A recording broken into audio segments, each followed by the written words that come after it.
Hola, hola, ¿cómo están chicos? Vamos a comenzar con este temita que es la conductimetría, ¿sí? Básicamente la conductimetría fue un método instrumental utilizado en la antigüedad con fines analíticos, donde se medía justamente la conducción de la corriente eléctrica a través de una solución por medio de electrolitos, ¿no? Que transportaban justamente esa corriente eléctrica. O sea, ¿y quiénes son los que transportan? Son los iones, que por supuesto se migraban hacia los respectivos electrodos, ¿sí? Así, por ejemplo, los cationes migraban hacia el cátodo y los aniones migran hacia el ánodo. Se define conductancia de una solución a la capacidad que tiene la solución para transportar una corriente eléctrica. Y bueno, y está directamente asociado, vinculada con la cantidad de partículas cargadas que contiene, ¿no? En ese caso se relaciona así, dice, con la concentración del electrolito, lo que constituye la base de este método analítico. Es una propiedad extensiva, o sea que depende de la cantidad de materia, ¿eh? Bueno, tenemos lo que la conductancia es la inversa a la resistencia, o sea, la conductancia, que es la G, es igual a 1 sobre la resistencia, ¿sí? La conductancia se mide en ohmio a la menos 1 o Siemens. Pero muchas veces en la práctica se usan los submúltiplos como milisiemens, microsiemens, nanosiemens. Después tenemos lo que es la resistencia. La resistencia va a ser igual a ρ, que es la resistividad o resistencia específica, por L, que es la separación de los electrodos. Claro, ρ se mide en ohmios por centímetro, ¿no? La separación de los electrodos en centímetros, y dividido en el área de los electrodos, que sería centímetros cuadrados. Entonces, bueno, sustituyendo en la ecuación de la conductancia, va a ser igual a 1 sobre lo que hemos reemplazado de la resistencia, ¿no? Y bueno, de ahí me queda justamente esta formulita donde 1 sobre ρ es kappa. 1 sobre ρ es kappa. Y L sobre A es Kc, que se llama la constante de celda. Por lo tanto, reemplazando en la ecuación, ¿no es cierto? 1, nos quedaría que la conductancia va a ser igual a kappa por el área sobre la longitud, ¿sí? O sea, área sobre la longitud es la inversa, es 1 sobre Kc. O sea que finalmente nos queda que la conductancia va a ser igual a kappa. Kappa es la conductividad o conductancia específica, que se mide en Siemens por centímetro a la menos 1, dividido en la constante de celda, que está en centímetro a la menos 1, ¿eh? Cuando la constante de celda es 1 centímetro a la menos 1, en ese caso la conductancia va a ser igual a la conductividad o conductividad específica. Bueno, entonces tenemos nosotros que la conductividad o conductancia específica, que es kappa, es la conductancia que origina un cubo de solución de 1 centímetro de arista. Eso corresponde a un volumen de 1 centímetro cúbico. Es una propiedad intensiva, ya que es independiente de la cantidad de materia, ¿no? 1 litro o medio litro de solución de cloruro de potasio, 0,01 molar, va a tener la misma conductividad. La conductividad depende del número de iones presentes y de su movilidad.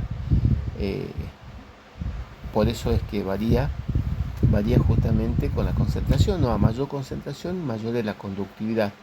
Y también con la temperatura, ¿sí? A mayor temperatura, mayor conductividad.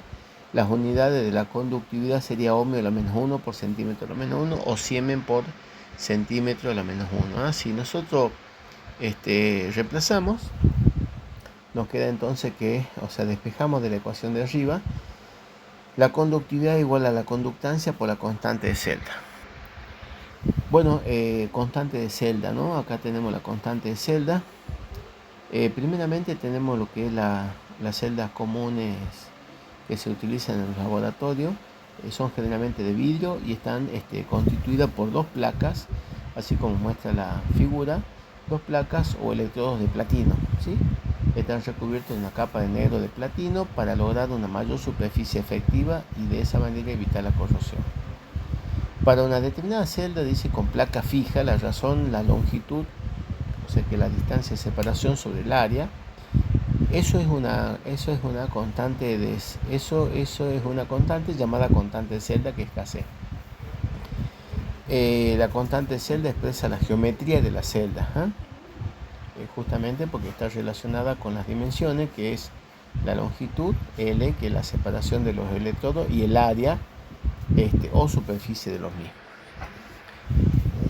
Para determinar el valor de la constante de celda se debe medir la conductancia de una solución de conductancia específica conocida.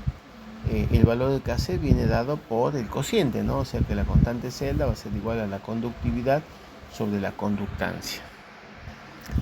Para calibrar la celda se usan soluciones de cloruro de potasio de concentración exactamente la conocida, cuyo valor está tabulado, ¿no? Por ejemplo, una solución de cloruro de potasio 0,01 molar va a tener una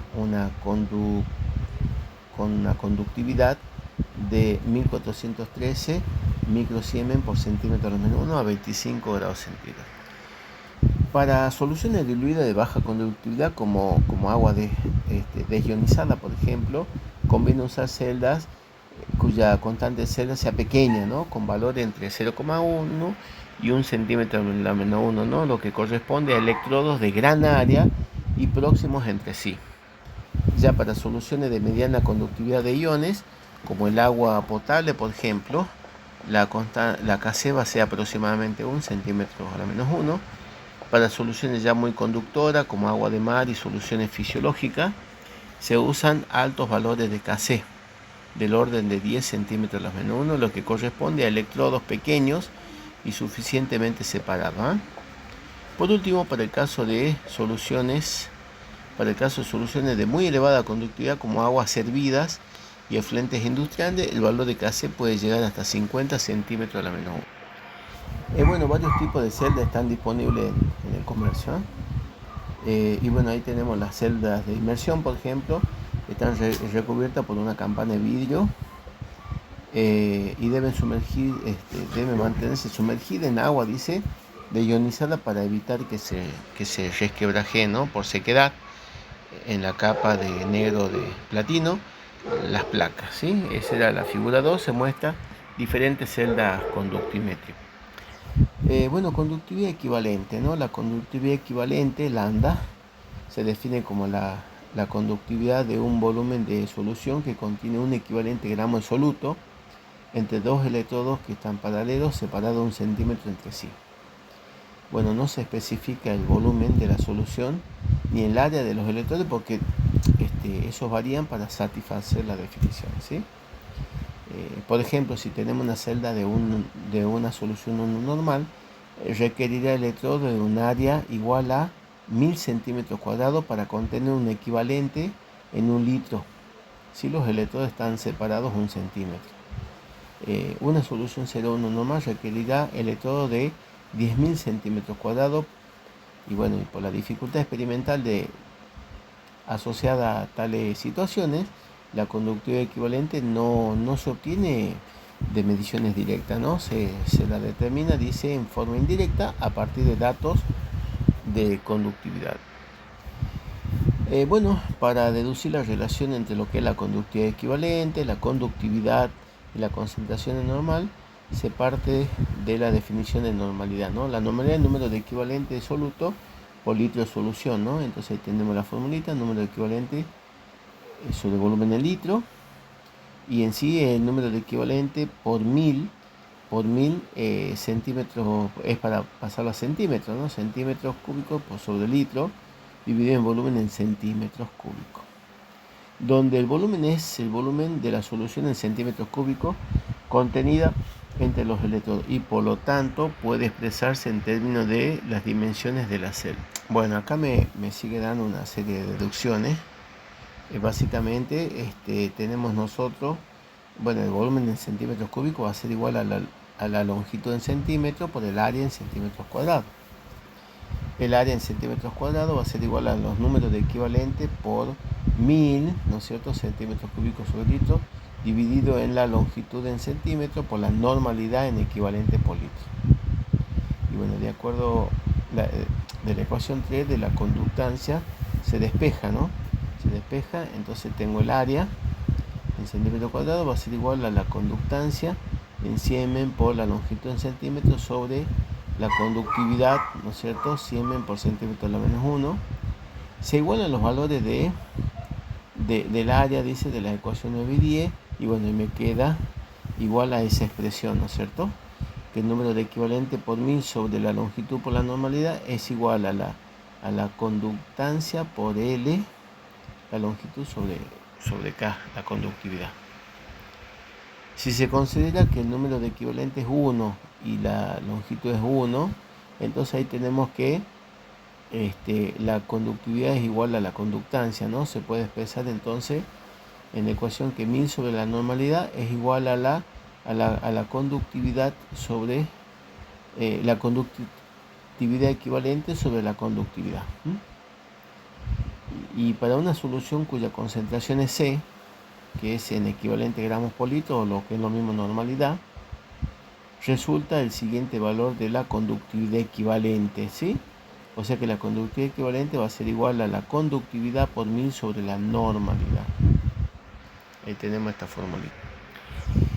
Bueno, ahí en la tabla 1 se muestra el comportamiento del cloruro de sodio en un electrolito que es un electrolito fuerte típico, ¿no?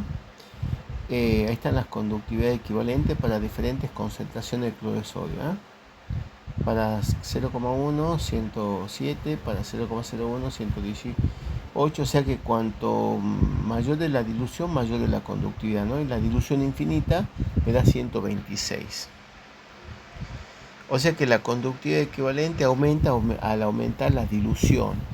Esto se debe a que si la solución no está diluida, infinita, no está a dilución infinita, existen fuerzas de atracción y repulsión entre los iones presentes que retrasan su movimiento. Por lo tanto, llegamos a la definición de conductividad equivalente iónica a dilución infinita, ¿no?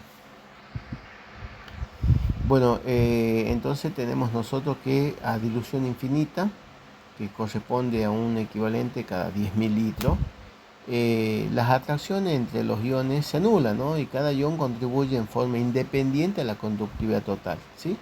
Por eso acá nos queda la formulita de la ley de Conraud, de la migración independiente de los iones, que expresa que la conductividad equivalente a dilución infinita va a ser igual a la conductividad equivalente a dilución infinita del catión más la del anión, ¿sí?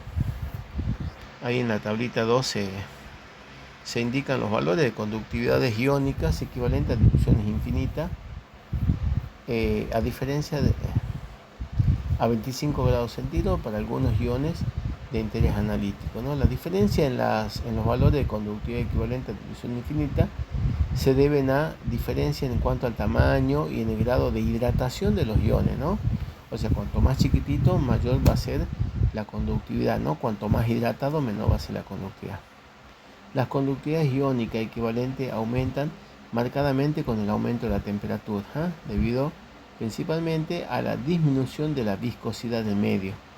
Por esto, en las mediciones es importante mantener la temperatura con. Bien.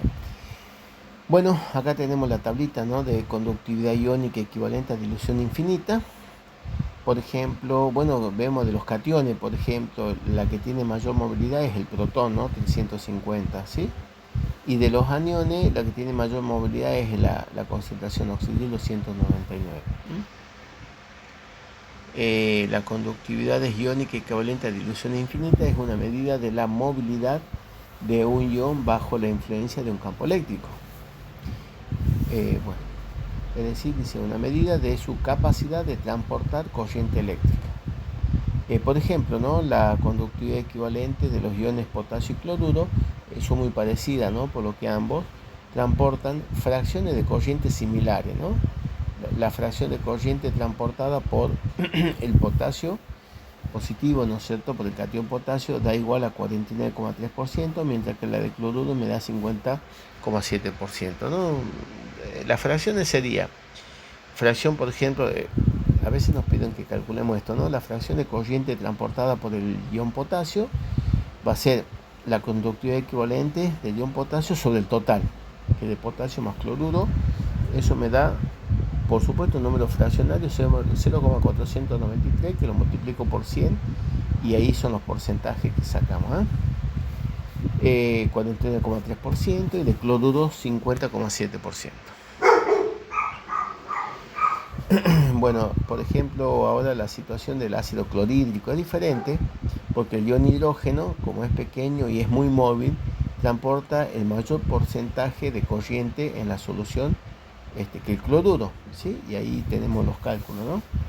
Se saca la fracción, sería la conductividad del protón sobre el total y me da 0,822, y la del cloruro sobre el total me da 0,178. Si yo lo multiplico por 100 me da 82,2% transporta el protón, mientras que un 17,8% transporta el ion cloruro.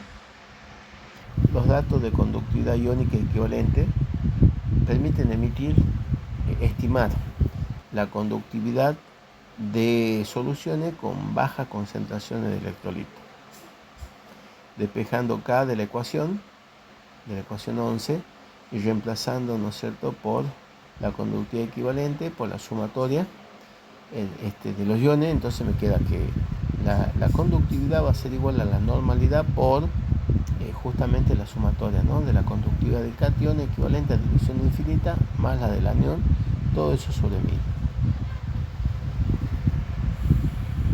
En una mezcla de electrolitos se puede generalizar la ecuación 13 y queda de la siguiente manera: que la conductividad va a ser la sumatoria de las normalidades por las conductividades equivalentes a dilución infinita de cada ion. Todo eso dividido en 1000. Bueno, y también se puede obtener la relación respecto a la conductancia. Nosotros sabemos que la conductividad va a ser igual a la conductancia por la constante celda. Bueno, entonces reemplazamos, me queda que la conductancia es igual a 1 sobre 1000 por la constante celda por la sumatoria de las normalidades individuales por sus conductividades equivalentes a diluciones infinitas individuales. La aplicación de esta ecuación se limita a soluciones diluidas y se puede usar, dice, para deducir la forma de la curva de titulación conductimétrica. Esa es una de las utilidades, ¿no? Hacer titulaciones y utilizando la conductimetría para saber puntos de equivalencia. Bueno, ahora tenemos la medida de la conductancia, ¿no? Tenemos el circuito básico conductimétrico. El circuito tradicional para medir resistencia es el puente Wheatstone, que se usa en conductimetría, ¿no?, modificado para corriente alterna para evitar que se produzca la electrólisis en la celda y la polarización electródica. Acá tenemos el esquemita típico, es la figura número 3. El puente posee una fuente de corriente eléctrica alterna, ¿no? Ahí dice CA, esa es la corriente alterna. Tres resistencias, ¿sí?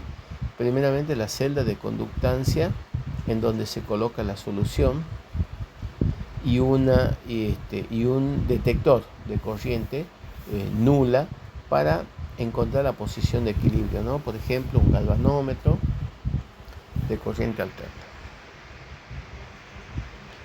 Entonces ahí tenemos la composición del circuito básico. R1 y R2 son las resistencias, son constantes y son conocidas. R3 sería una resistencia variable y Rx es la resistencia de la celda de conductancia. D sería el detector y CA sería la fuente de corriente alterna. Por ahí tenemos que saber el dibujito porque por ahí nos preguntan, ¿no? Para la medición de la conductancia se varía la resistencia 3 hasta que no circule corriente por el circuito. En ese momento, ¿no es cierto?, circuito, momento en el que se cumple con el voltaje entre A y B, es 0, ¿no? Y es válida dice la siguiente expresión: la intensidad 1 por Rx es igual a la intensidad 2 por R1, o la intensidad 1 por R3 es igual a la intensidad 2 por R2. Como las intensidades son iguales, entonces dividiendo miembro a miembro y despejando la resistencia incógnita va a quedar R1 sobre R2 por R3. Entonces, si yo sé la resistencia de la solución problema, puedo saber cuál es su conductancia, que es 1 sobre resistencia. Existen conductímetros de lectura directa como el de la figura 4 que está ahí, que son rápidos, ¿no?, para las mediciones y cubren un amplio rango de conductividades. El uso de la conductimetría es apropiada en los siguientes casos: soluciones coloreadas y o diluidas de un analito, reacciones no estequiométricas. Tercero, para ácidos o bases muy débiles en agua como fenol, ácido bórico. Y cuarto, soluciones diluidas hasta 10 a la menos 5 molar, ¿sí? Bueno, hasta acá vamos a ver esta clasecita y ya la próxima terminamos con la parte teórica, chicos. Nos vemos, chao chicos.